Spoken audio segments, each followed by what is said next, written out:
管什么都好，打倒共产党，打倒习近平，打倒共产党。观众朋友，大家好，欢迎来到看大陆节目，我是真言。6月13日，在湖南省的一家医院，一位头发苍白的香港退休工程师，面对便衣警察和众人高喊“打倒习近平，打倒共产党”，最后他被大陆警察迅速逮捕带走。我叫谢志宏，香港退休工程师，打习近平，打倒共产党，消灭法西斯，自由主义，打倒习近平。不少网友为这位香港老者点赞，太勇了！习近平给香港人民带来的苦难和血债罄竹难书。敬这位勇士，我在中国大陆绝不敢这样做。网传视频显示，中国某地的公开场所，一名年轻小伙在一名交警面前不顾身边人的劝阻，手举拳头，接连愤怒高喊“打倒共产党，打倒习近平”。刚刚过去的6月15日是中共党魁习近平的生日。维基百科资料显示，习近平生于1953年6月15日。一名四川网友6月14日在抖音评论区留言说：“明天是我小学同学的生日，谁敢庆祝？”因此，该账号被平台处罚，禁评30天。河北的15岁少年张其元去年6月在直播间公开反对中共独裁政权，称习近平是一个独裁者，必须下台。之后，他被逮捕。近日，他在视频中露面。6月16日，身在美国的海外中国民运人士季立健在 X 平台上发布了张其元提供的视频，希望大家持续关注他的安危。补充就是那次不离世声明之后呢，我先后在河北省第6人民医院被关了几个月，然后呢又到这个保定市春学校又被关了6个月。在保定市春学校这6个月期间呢，有警察拿那个带刺的木棍然后威胁我，他的警号是 FJ0141， 请接力键公布此视频。公开资料显示，河北保定市第6人民医院是一家3级甲等精神病专科医院。针对最近的这段视频，网友热议：愿勇敢的张其元平安归来，正义或许会迟到，但绝不会缺席，支持你为自由发声的勇气。去年7月10日，张其元在失踪前曾给台湾反共网红巴囧发视频，在视频中他发布了不自杀、不妥协的声明。如果你们在墙内的视频网站上看到了就是说我这个所谓电视认罪的话，那就说明那是假的，那就说明那不是真实的，那是我受到的威胁所导致的。巴囧，你可以拿这个视频来打他们的脸。本人张其元声明不会自杀或被杀。张其元还说，在直播间说习是个独裁者是我自己的想法，我要于今天下午5点去保定市东风派出所，这个视频可以证明。随后，巴囧在油管上公开了这支视频，并写道：“这位反共的小男孩已经消失了，他在7月10日找我求助，如果被消失，也请大家记住他，张其元。”网友们纷纷留言：“影片被公布了，代表他也被当局抓走了，勇敢表达内心的声音，希望他一生平安。”过去40多年来，经济增长一直是中共维系执政正当性的基础。在这种逻辑下，只要 GDP 不断往上走，许多深层次问题便能够被掩盖，不少社会矛盾也得以暂时缓和。然而如今，这套发展模式已难以为继。随着房地产泡沫破灭，地方财政日益吃紧，外资持续流出，青年就业压力不断攀升，中国经济陷入困境，许多人甚至将其形容为已经步入癌症晚期。我在北京离职已经3个月了，然后这3个月我感觉我把自己照顾的挺好的，但是唯一的顾虑就是我的钱要花没了，然后我看着我的金库要不够用了，我昨天刚交完房租，然后我的钱就不够用了，我还不想跟其他人要钱，因为我感觉我已经20多岁这么大的年纪了，我不能再跟别人要钱，我想要自己养活自己。我一直在想，我读书读了这么多年，我读到硕士毕业，然后难道就是为了挣那一点儿窝囊废吗？挣那一点五险一金，挣那一点点养活自己的钱吗？我就觉得好不甘心啊！30岁被大厂通知不续约，我现在活得真是又穷又爽。今天是我失业的第84天，已经很久没定过上班的闹铃了，也再没舍得去外面吃过早点。我再也不用挤早高峰的地铁，也不用面对职场复杂的人际关系，不会被业绩逼得惊恐发作。这个肉多少钱一斤啊？可没有收入的日子，我再没舍得白天在家开空调，再没买过正价的商品，也再没闲去看世界，再没有精致的朋友圈。我想问一下大家，现在35岁以上是不是都找不到工作了？我今年36岁，没有家庭，没有小孩，在3线小城市，看了很多适合的岗位，基本都要求35岁以下，不仅卡年龄，还卡性别，女性大概率还会遭受生育歧视。投了很多简历，基本上都是石沉大海。失业半年了，今天尝试了一份挺有意思的兼职，编头发。工作室离家很近，就去体验了一下。正式的工作内容是在演唱会现场给歌迷编辫子。虽说我只会简单的基础编发，平时也就给女儿扎头发练过手，但好在有免费的岗前培训，所以就报名啦。今天培训了3个小时，学了2个发型。编发倒是不难，也挺有成就感的，但问题是好累呀。之前上班一直坐着，今天站了3个小时，腰酸腿疼的。我的第六感准到离谱，前2天刚预感工作保不住，今天直接应验了，真不知道该哭还是该笑。大家好，我是心怡。昨晚直播到快10点，收到通知说直播方式不合适，直播到此为止。10点多做完最后一波成交，交换直播手机就又失业了。虽然早有心理准备，可还是难免失落。回家路上心里闷得慌，特别想喝点冰的，顺路在零食店买了饮料，想着今天不用上班，因为能睡到自然醒。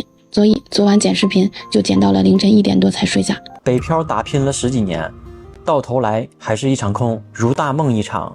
失业2年的我，最终还是选择离开北京了。今天也是叫了物流公司，把我的小电驴准备托运回云南老家去了。本想着小电驴在这边能卖掉的，结果还是没能卖掉。那我就干脆带回去骑吧。物流公司托运的价格还是蛮便宜的，从北京到云南才900多块钱。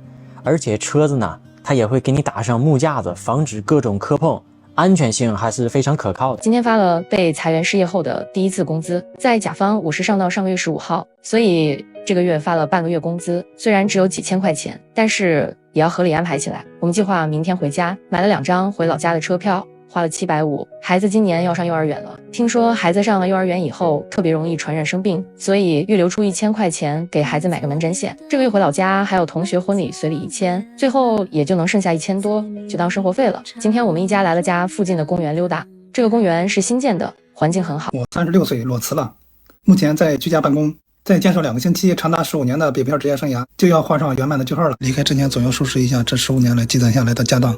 翻箱倒柜的时候，竟然翻出一张很久之前的公交卡，不是3张。看到他们的一瞬间，记忆突然被拉回到了2011年，那是我刚来北京的样子，一个懵懂无畏的少年，脸上写满什么都不怕的莽撞和赤诚。从那天起，我披荆斩棘，所向披靡，一干就是5000多个日夜。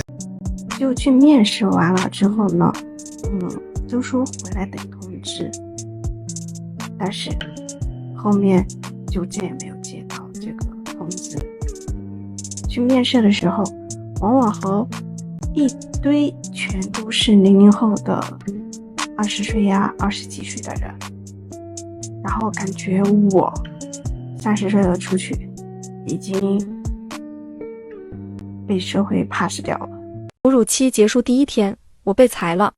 2015年，我揣着梦想来到北京，从一个月薪几千的小设计师，一步步做到月入几万的大厂视觉设计。10年青春，我以为终于能在北京扎下根来，可谁能想到，等来的不是安稳，而是业务调整。HR 跟我说公司决定，但我们都清楚 ，AI 现在一键就能出图，我们这些老设计好像一夜之间就变得多余了。我终于拿到 offer 啦！32岁硕士已婚已育，被裁2个月，终于确定好了新工作。6月份这半个月来，工作上频繁传来好消息，先是2家公司谈薪成功，紧接着就拿到了其中一个公司的 offer。这家公司是互联网文案岗，流程特别快，1面、2面、3面基本上都是当天就给结果。offer 的流程也发得特别快 ，HR 每天都会主动同步进度，真是应了那句话：真正想要你的公司是不会让你在等待和怀疑里反复内耗的。我现在最后悔的就是没有在年纪轻的时候去学点有用的东西，学点专业技能。我从大学毕业开始做销售，做了20年，中途呢其实有想过换一门工作的，学点东西。因为我也觉得销售工作其实青春饭，做不长久，但是因为收入一直还可以，就一直混，一直拖着，然后做到去年实在是卷不动了，身体也不行。硕士毕业的那一年，我做梦都没有想到9年后我会在上海这种城市找不到工作。从去年的12月到今年的3月份，整整4个月，我投了将近有上千份简历，大大小小的公司都面试过了，得到的结果都不尽如人意，要么就是薪资压榨的太厉害了，给我到手只有4000到5000块，跟我预期差的很多很多；要么就是问我能不能接受无底线的加班；要么就是得到一份侮辱，问我生完孩子了为什么不在家带孩子。38岁了，失业半年后终于有勇气开始找工作。今天是找工作的第一天，我就被打击的心灰意冷了。我以为凭借自己的本科学历、10几年的行业经验以及成功的项目经历，找份差不多的工作应该不是什么难事儿。可现实真的是啪啪打脸，真的，怎么38岁找工作跟找对象一样难呢？投递出去的简历无人问津呢。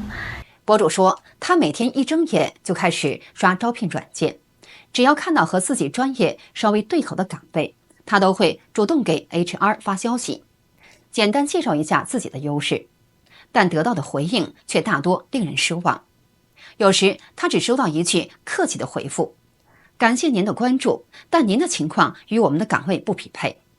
他的情绪仿佛坐上了过山车，从最初的信心满满，逐渐变成了失落与迷茫。被裁员后投了上百份简历，连一个面试的机会都没有。来北京13年了，一直以为只要踏实肯干就能守住一份安稳的工作，可现实给了最直白的一击。这几天看到好多姐妹发来的私信与评论，大多数劝我建议摆摊谋生，启动的成本低，也不用被职场规则而束缚。想了想，我是有点动心了。我比较爱研究美食，之前也卖过卷饼，不算从零做起。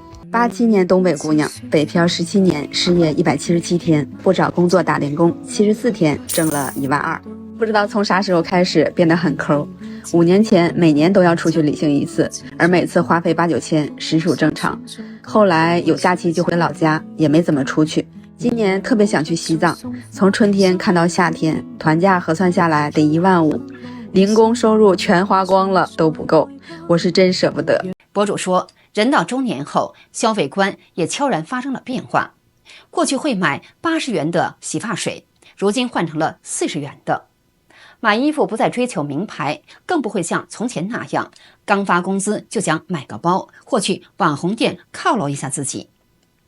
常有人说，女生要好好爱自己，但他觉得爱自己不是放纵自己，而是让自己内心更丰盈，减少不必要的欲望，吃得更健康，活得更踏实，这才是真正的爱自己。一瞬间失业，难过吗？挺难过的。甘心吗？也很不甘心。